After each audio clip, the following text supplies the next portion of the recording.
All right. Got some information from David a minute ago, so I sent a text to James Jones Jr., who he told me was in Del Sol Hospital, and James's wife, Rachel, responded.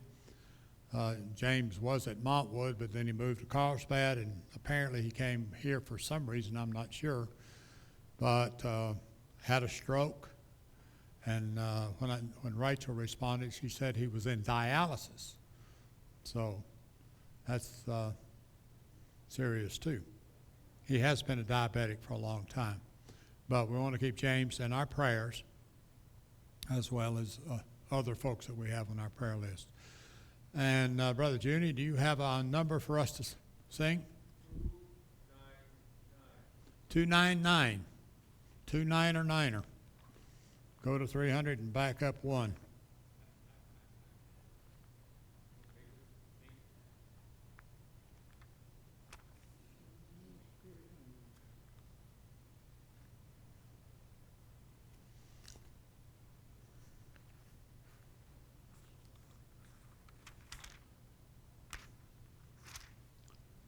All right, Brother Chuck, after we sing this song, would you lead us in a word of prayer?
All right, tonight we're going to continue our study on the parables of Jesus.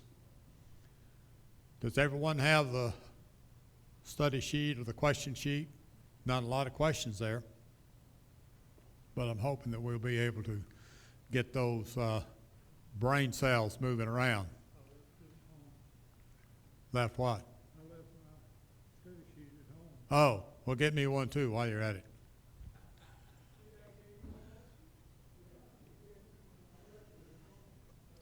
All right, we're in Matthew chapter 13, and down about verse 31, he talks about the parables of the mustard seed and the yeast. And these are the first two that we're going to be talking about.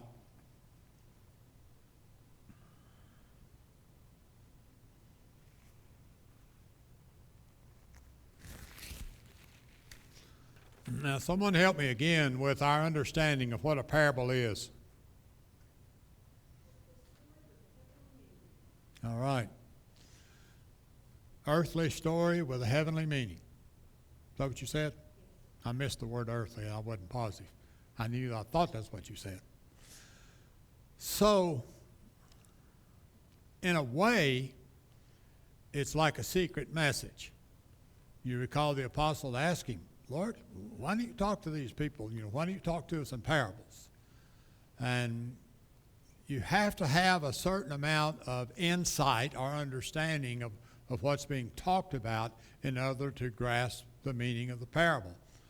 Now, you and I have the advantage of a lot of years of hindsight and study from other people, study that you've done yourself. And so that kind of gives us a head start on the understanding of this. In the parable here, he says the kingdom of heaven is like a mustard seed.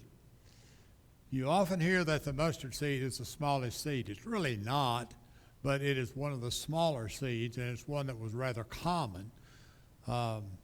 I don't know anything about this particular plant. Does anybody know? Is this where they get mustard?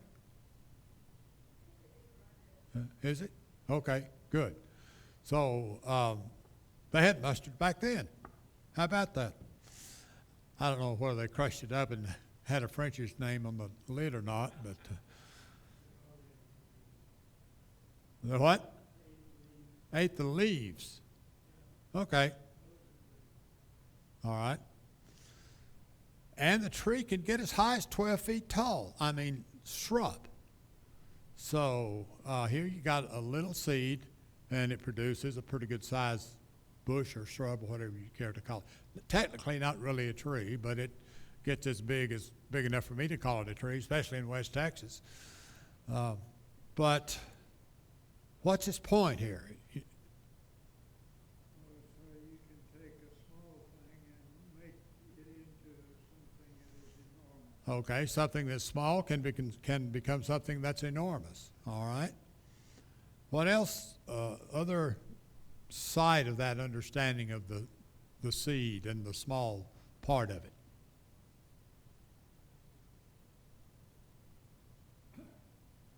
Anybody else? Any thought or application about it? I think what he was trying to get to is he was on the idea of salvation, which is just, that's an idea that somebody can express, and it can save, it can save nations. Okay. Seems like a small message to talk about the gospel, but yet it can save nations or save the world, for that matter. We could also think of it in terms of our ministry. There's always some whose name is well known. Like if I mention Paul, well, everybody here immediately thinks of the Apostle Paul. But you go to the end of the book of Romans and the end of some of Paul's other letters, and he says something like, send my greetings, or so-and-so sends their greetings, and you read those names, and you've never heard them before. You don't find them anywhere else in the Bible. They're like almost anonymous. And sometimes in the kingdom, that's kind of how we feel.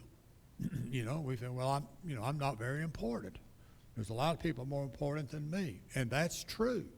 But that doesn't mean that your mustard seed life hasn't had an impact on other people and done other great things through them. You may have planted that small seed and you walked away from it, and if you happen to cross paths with those people again, you see they've grown into a giant Christian, serving God and doing great things. It can be something very small. Yeah. And which I think is to say, not underestimate those opportunities that we have to do good things. You know, I told the thing about the butterfly, the conflict theory that the wings of a butterfly would create enough or create a little ruffle in the air, and sometime later there might be a tornado as a result of that. Now, I don't know that I agree with his idea about the tornado, but I do agree with the idea that sometimes the slightest, smallest, tiniest thing that we may do can have a profound impact on someone's life. So,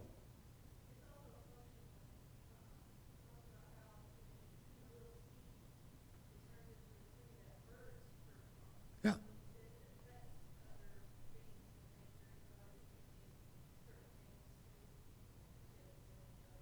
yeah. There's so many blessings, applications that can come from your actions now that at the time you didn't necessarily think was very significant. You may invite someone to church, and as a consequence of that invitation, maybe nothing happens right away. And then sometime later on, something does happen. All right, where's our question? Oh, yeah. That's the list of the parables. Were the questions not back there? You got them? See, let me look over here. Oh, there's one left. All right. This says discuss lessons or applications that may be made from this parable. That's what we've been doing. Oh, It's all right. I'll forgive you.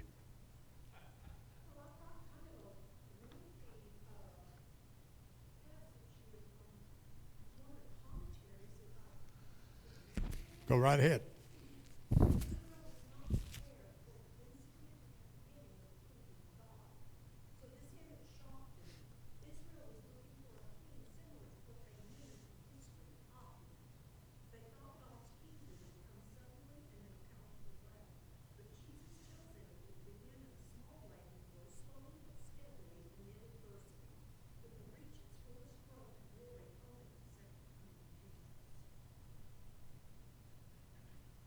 All right. Again, in reference to those comments, Israel had preconceived anticipation about what the kingdom was going to be like. Mm-hmm.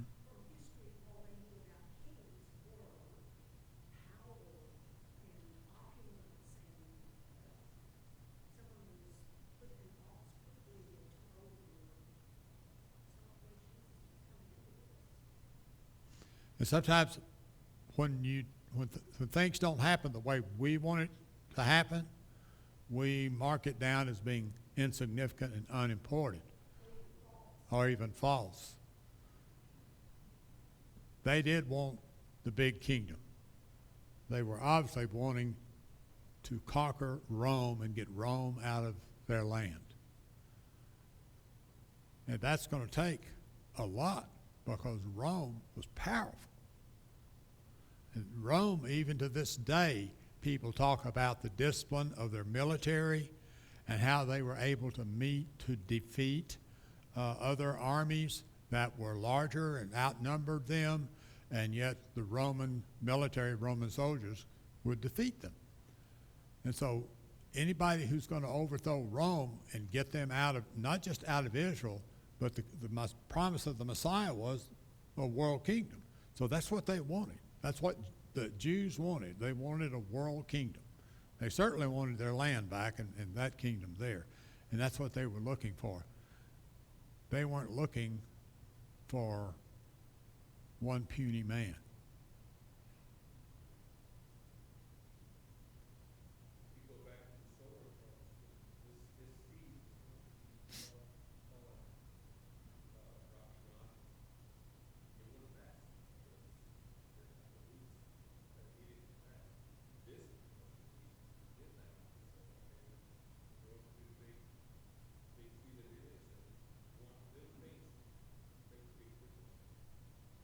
Yeah. Have you seen some little things in the course of your life or heard of some little things that had a big impact on people?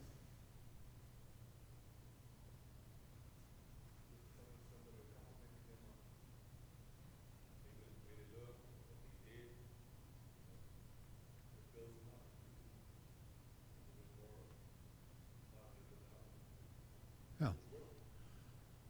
Sometimes we look at people and think they're very confident, when in reality they may not be.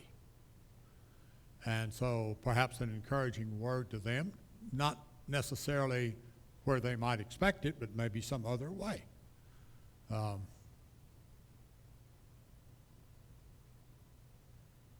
Encouraging people. Again, right now it seems that in our society there are a lot of people who are depressed. Now, there's a variety of reasons for that. One, in a generic sense, is because they don't have faith in God. Or if they do, it's a weak faith or a perverted faith. But we've got to have a faith in God.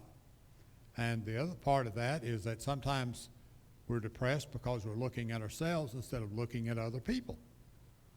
So a small thing can make a difference in someone's life like that.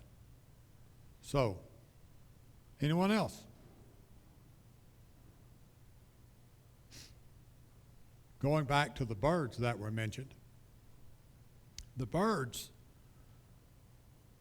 you don't plant the mustard seed to give the birds a place to roost. That's like a secondary thing. You plant the mustard seed to get the leaves, and whatever it is that you're going to harvest and eat from that. But the resting of the birds, first of all, signifies the fact of how big it is, tells us that. But it also tells us that it is a benefit to the birds. I think it's the albatross, maybe some other bird, but the albatross sometimes doesn't light for years. You know what an albatross is? I had to memorize part of a poem when I was in ninth grade, I believe, about the albatross that flies behind the ships, the old sailing ships. And that's all it ever does. It doesn't come and rest on the ship on its sails or anything like that, or on an island. It just flies. Most birds need some rest. And so this tree, this mustard seed has developed into, has a secondary benefit for other people. So you do something, it develops some fruit, but there's also secondary benefits to other people that you may never know about.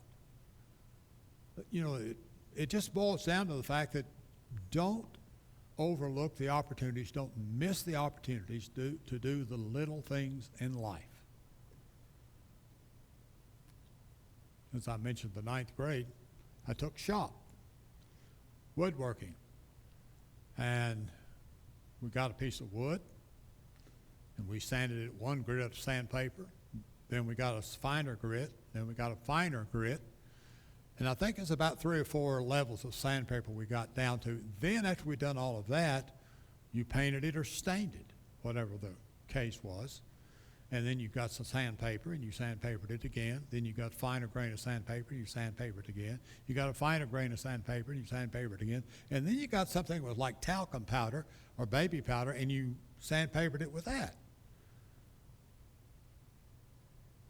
When you're rubbing a piece of stained wood with powder, you think, at least I did, how much good is this doing? Well, we sometimes want to skip things. To me, part of what this is saying here is don't skip those little things that you don't think are important. Yes. And that's what gives it that, whoa, boy, everybody loves that, They feel that, boy, that's really super. But I've already sanded that thing 7 times, and now I'm rubbing it with powder. What's going on here? Again, a lesson for me to draw from this is in our efforts to share the truth, in our efforts to preach the gospel, don't overlook opportunities, don't overlook, well, people that we don't think really come up to the standard. We talked about that before. Don't prejudge things in such a way that we decide it's not worth it. I forgot who the company was, but there was a commercial years ago about changing your oil. And the slogan or the tagline they ended with was, "Pay me now, pay me later." I think you're the one that mentioned that, Junie. Well, wasn't you? Somebody did. And recently okay, I can pay $20 for an oil change, or I can skip the oil change and I can pay $200 for car repair. So, that's the point the commercial was trying to make.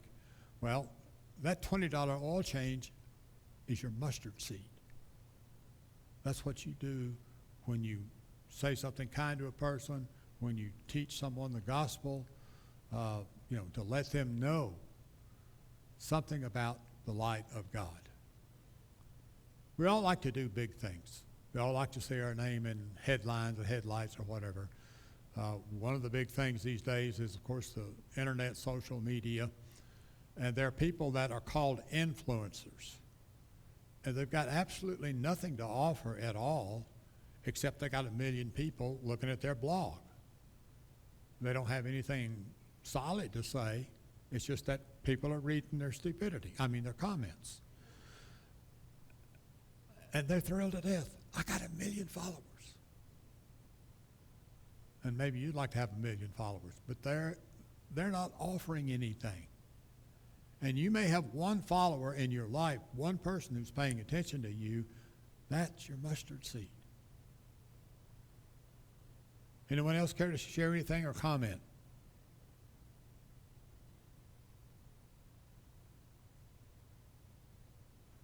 All right. Let's go to the next parable then.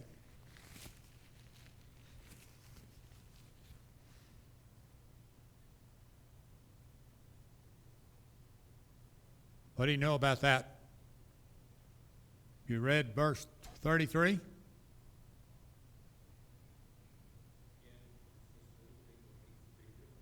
Yeah. Well, tell me about yeast.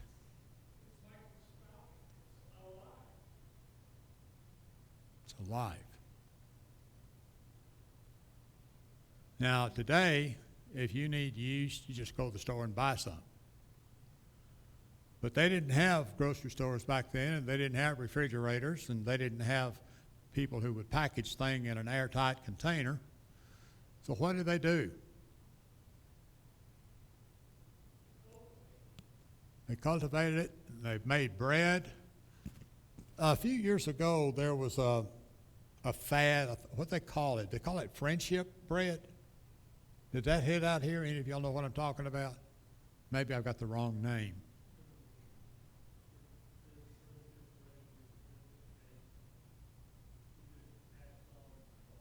Yeah.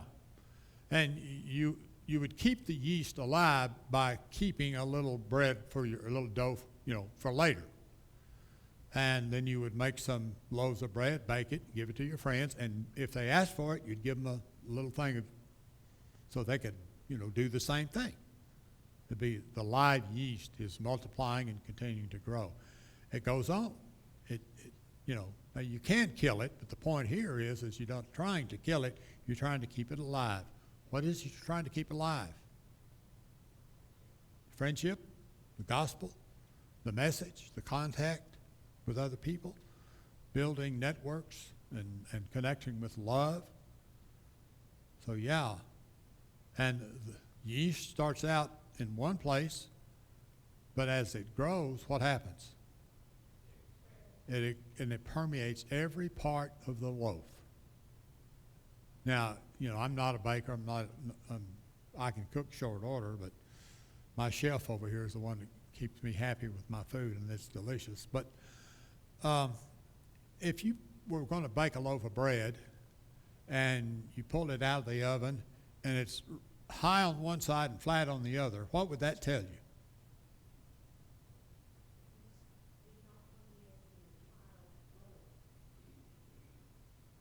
And you were going to say?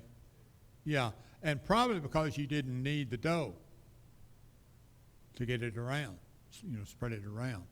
So the purpose of yeast is not to be kept, but to be spread. Purpose of the gospel is not for us to keep it, but us to share it. And going back again to the tree, and we were talking about the power of the kingdom, the yeast of Christ is intended to permeate the world. It's not intended for us to keep it within ourselves or within our building, but it's to tell other people the good news of Jesus Christ.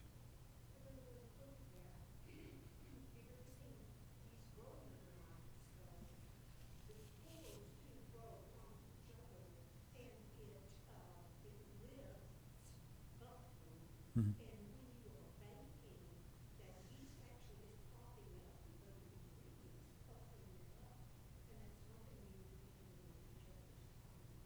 Yeah, encouraging, propping.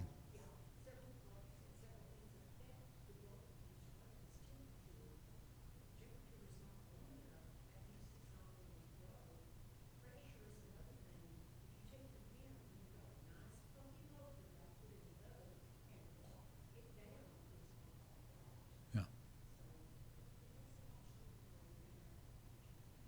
And yeah, when it's in your bread, when it's in your loaf, you don't really see it.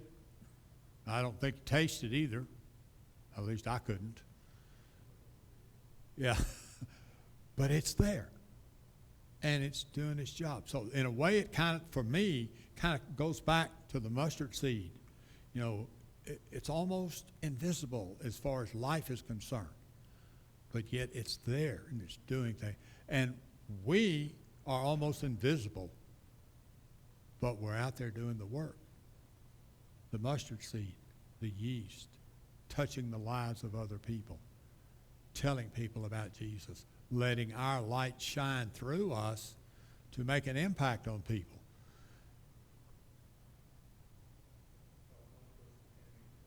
Yes. One person can and does make a difference. Yeah, absolutely. But even in us, no matter how insignificant we may feel, how unimportant we may feel, we have a role and a responsibility. I mean, think of it in terms of I don't know, what's yeast made of? A bunch of little, what would you call it?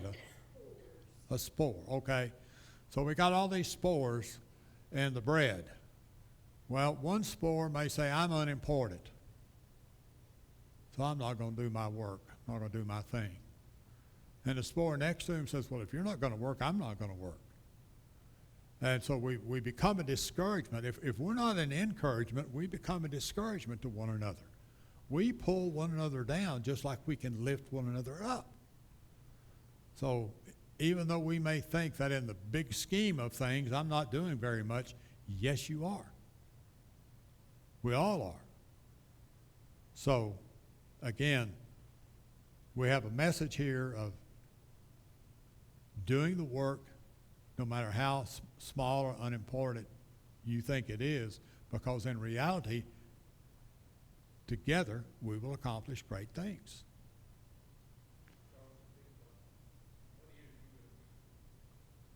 I'm sorry, say again. A little over 60.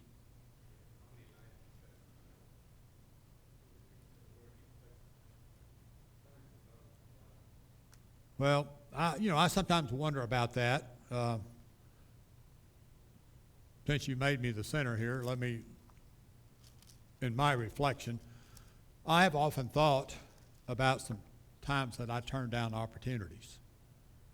That had I done that, what would have happened to me as far as my career? For instance, we had a man come and hold a gospel meeting, a revival for us in Houston. He preached for a large, super large church across town.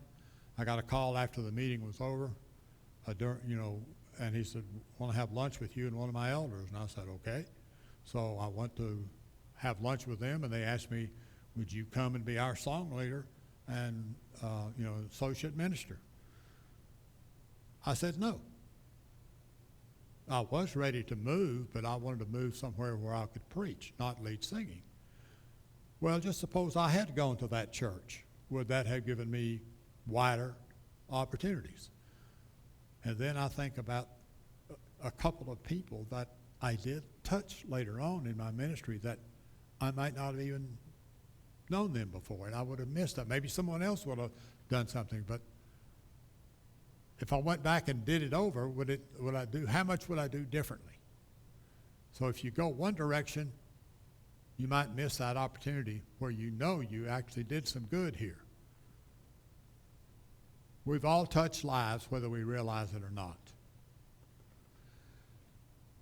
All right. Let's turn to Mark chapter 4, verse 26.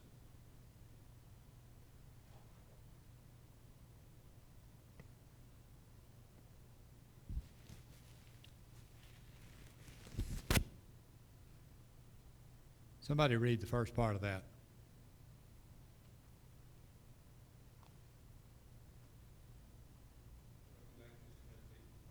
What is it?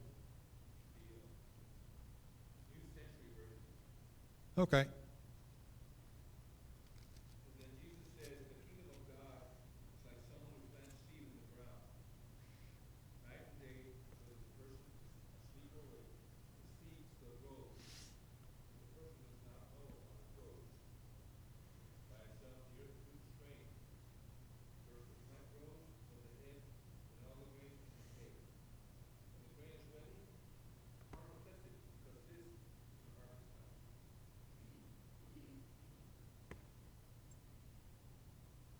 What do you hear out of that?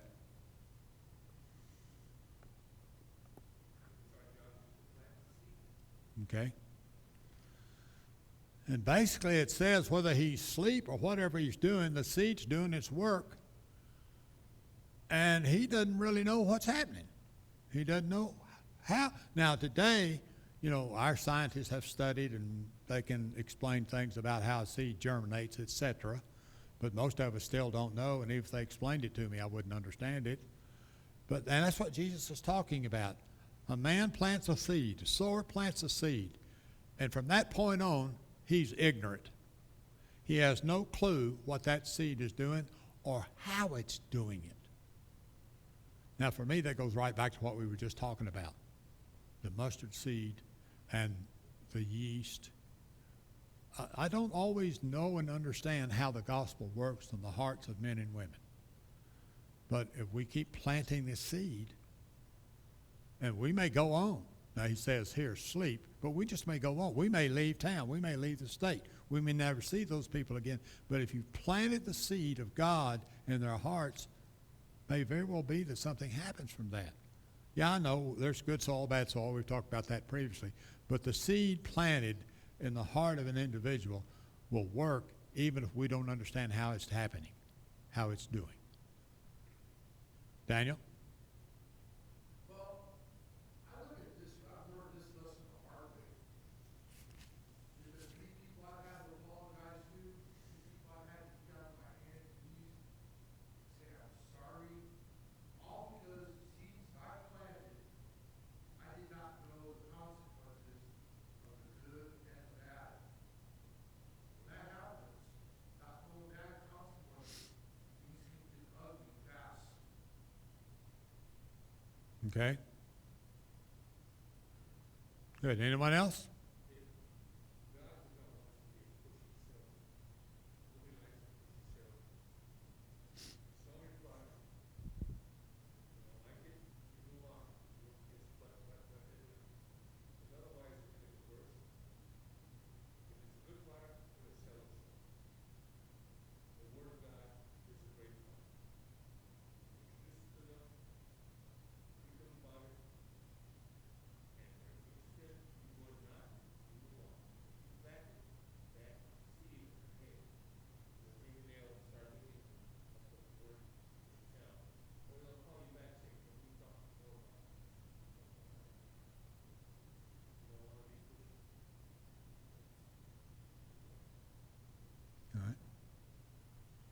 Sometimes we drive people away with our pushiness, the very opposite of what we are hoping to do in leading them to Jesus.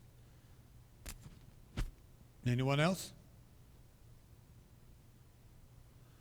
I say that, Sean, because I'm looking here and the guy that plants the seed, he doesn't go back the next day and leave it up to doing his work, the next day, nothing's happening. Yeah, he's disrupting the process, Yeah. so it's not gonna grow. There's a story that goes around about a boy who planted carrots, and when the green sprouts came up, he would pull them up and look at them and then put them back in the ground. And of course, they never matured.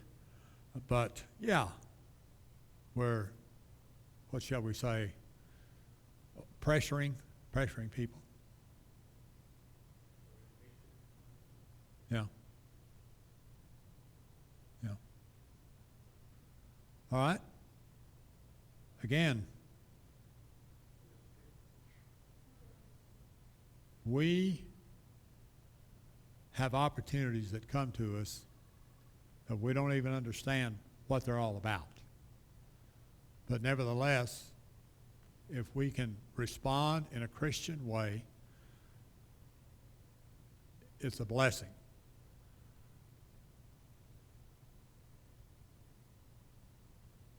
We have road rage.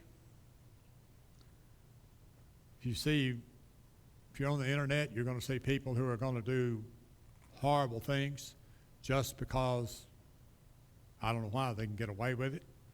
I'm glad I started to say that I don't live in those areas. Maybe I do and don't know it. But, every once in a while you'll see a video where somebody's walking down the street and somebody comes up behind them and just clobbers them. And in big cities, the sad part is there are people who will witness what happened and see the person laying on the ground and walk on by because I don't want to get involved. Well, if we're going to make a difference in the world, we need to get involved in the lives of people.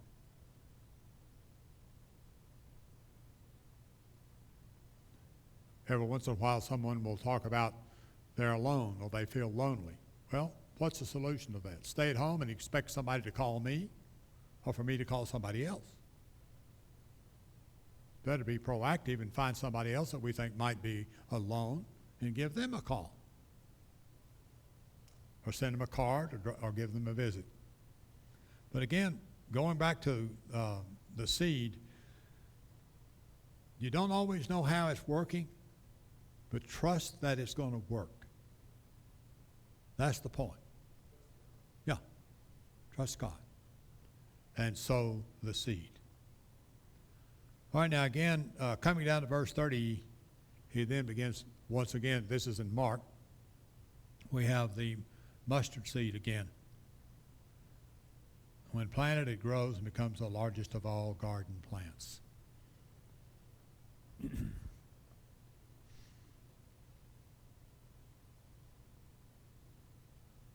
Anything else about the applications that we can make from the parables?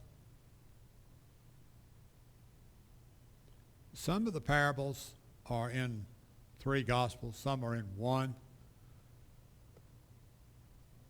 There might be some that are in all 4. But it's my belief that Jesus repeated the same sermons, lessons, and his apostles were with him all this 3.5, 4.5 years, and they heard these same sermons. And after hearing them, guess what?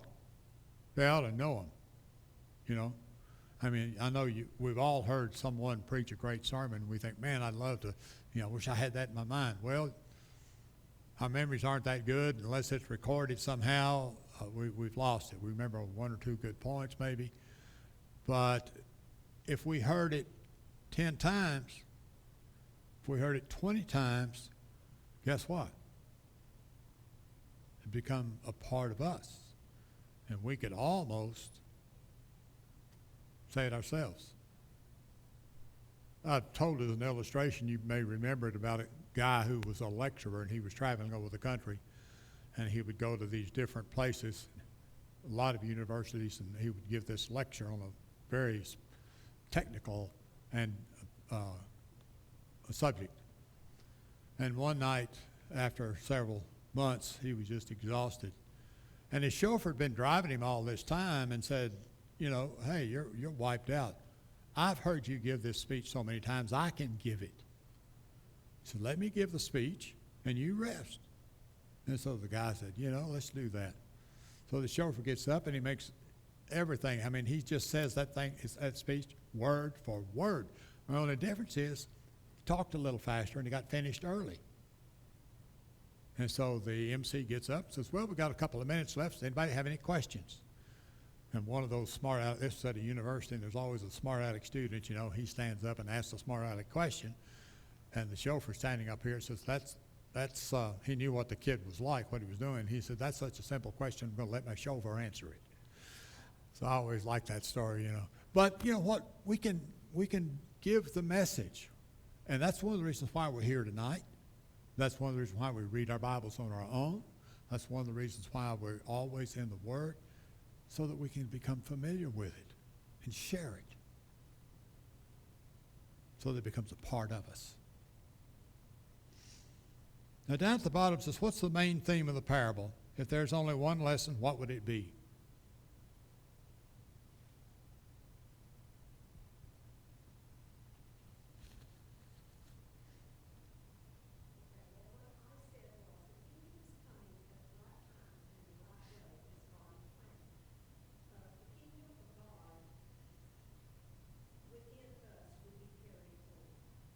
Okay, good. Now, you don't have to agree with that. You got something else? If you want to, somebody else want to share something else?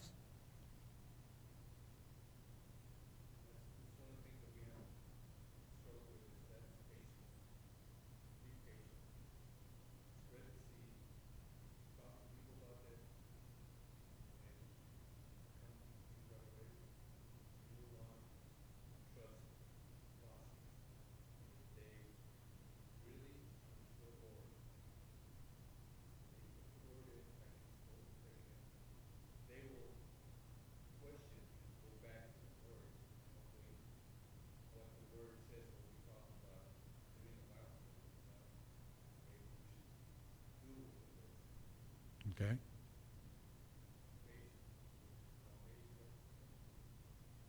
All right, good.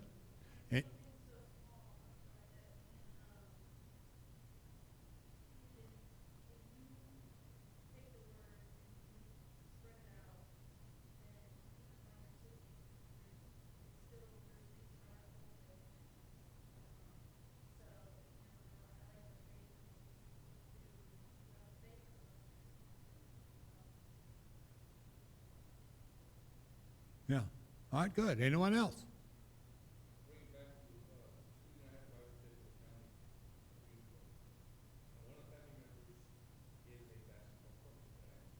Mhm.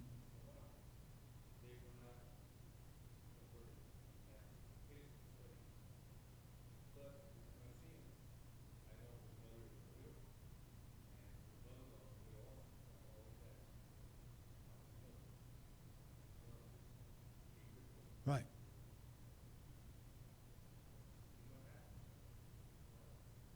All right, good. All right, anyone else? The kingdom is coming. Now, at that point, Jesus is talking about his kingdom that he's going to start on the day of Pentecost, you know, through the apostles, Acts chapter 2. For us, we're thinking, since we're in the kingdom, what is coming? What are we looking forward to coming? Jesus coming back and beginning the heavenly kingdom. So, patience. Sometimes we get impatient for the Lord to return. The small things are important. Don't quit. Don't give up. Don't get tired. Well, you will get tired, but don't quit. Trust the process. Yeah. And we want the kingdom to come into the hearts of other people. The kingdom doesn't come with force. The Jews wanted an army to throw out Rome. Well, that's not how Christ's kingdom works. It's the word that's the seed that's planted in the hearts of mankind, and then they come forth. And the strength of the army is in them. It's not in an outward force. I mean, if we converted people by hitting them in the head with a stick, we'd all have a stick to carry around with us. And we'd be smacking people randomly in the street. And they'd have videos of us and call us criminals. And they'd be right, because that's not what the kingdom is. Anyone else want to share anything?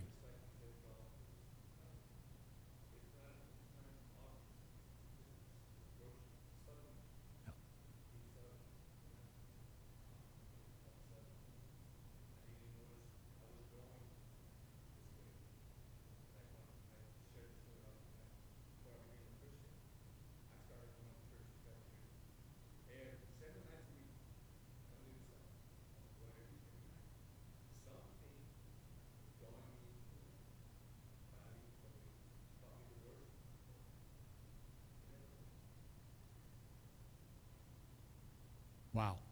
Thank you.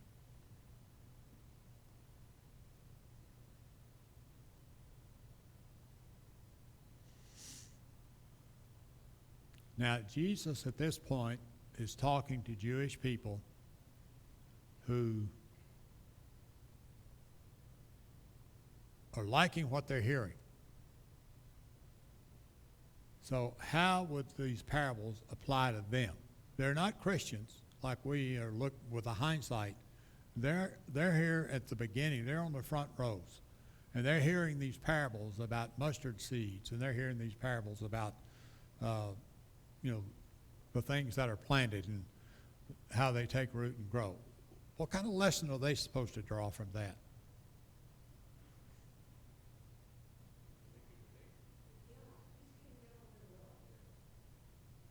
Yeah.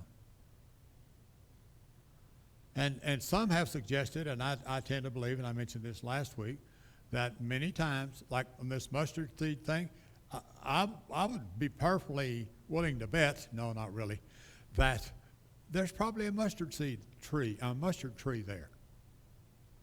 And Jesus says, you plant a mustard seed, and then look at this big tree we get, this big shrub.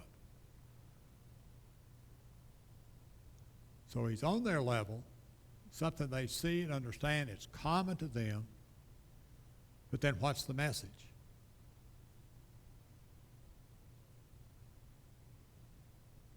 You can do great things.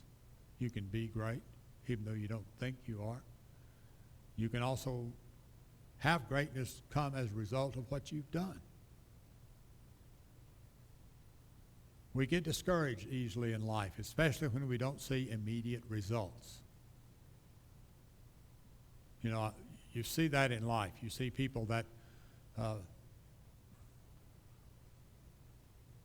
children in particular, if you've got them doing something and they do it for a few minutes and nothing happens, then they want to quit. Do you ever crank homemade ice cream with a hand crank?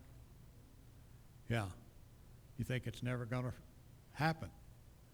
Your arm gets tired and it's still just like, it's real easy. What's going on here? And you say, it's not working. Mama says, keep cranking. Okay, now I ain't never done that. But, yeah, keep doing it. Oh, yeah.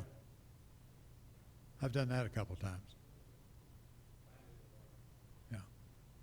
Yeah.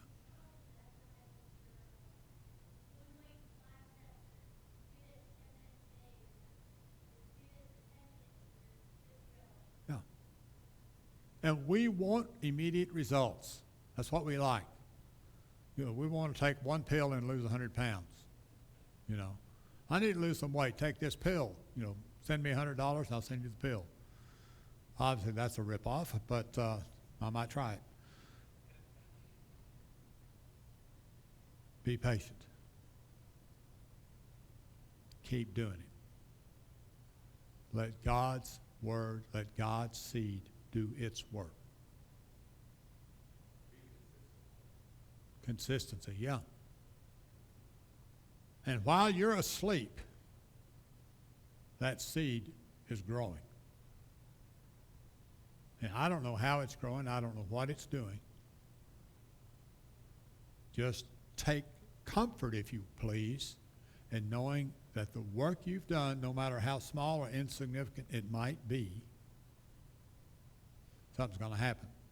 I think one of the things that Jesus is saying to the people who are hearing this at this time in history, in the calendar base, is that the kingdom's going to start small. You want me to come through here with a roaring army. But no, it's going to be a small army. It's going to be a mustard seed. It's going to be yeast. It's going to permeate, and the tree's going to grow. But it's not going to happen overnight. And what are we talking about now? Nearly 2,000 years, and we haven't converted the world yet? Yeah, it's been slow going. We're making progress, always, but nevertheless, it's slow. It's never as fast as we want it to be. We have setbacks. We've had setbacks here in the city of El Paso. Been different reasons for that, different situations. But we haven't quit. We're not going to quit. We're going to keep going. We look in the book of Revelation, and there are letters there. What do we refer to that as? The what?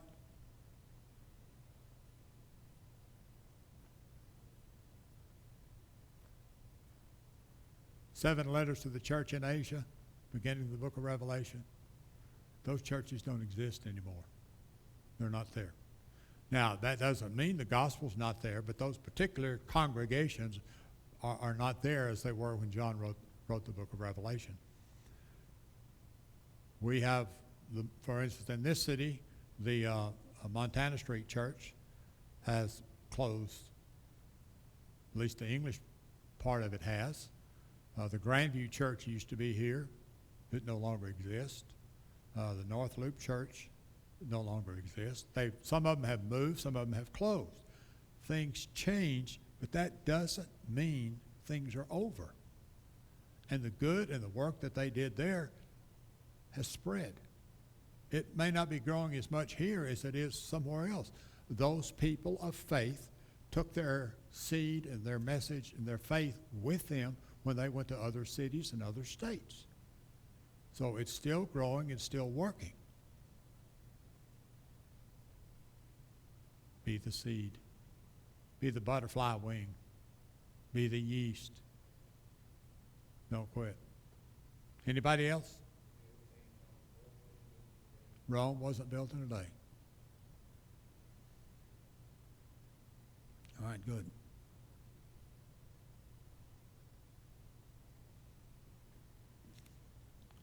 Chuck, you want to come and get these? I'd like for you to look at these and, by next Wednesday, and think about them. If you've got a commentary, read, or you might get on the internet, find things there. And next week we'll be talking about the tares and the net.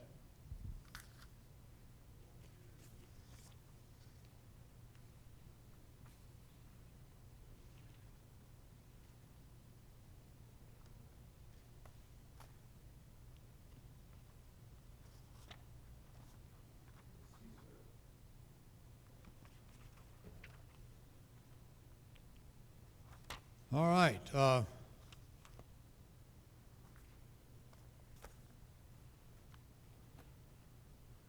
I'm finished unless somebody else has something they want to share.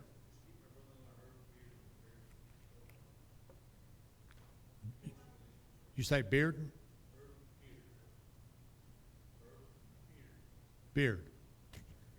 Okay.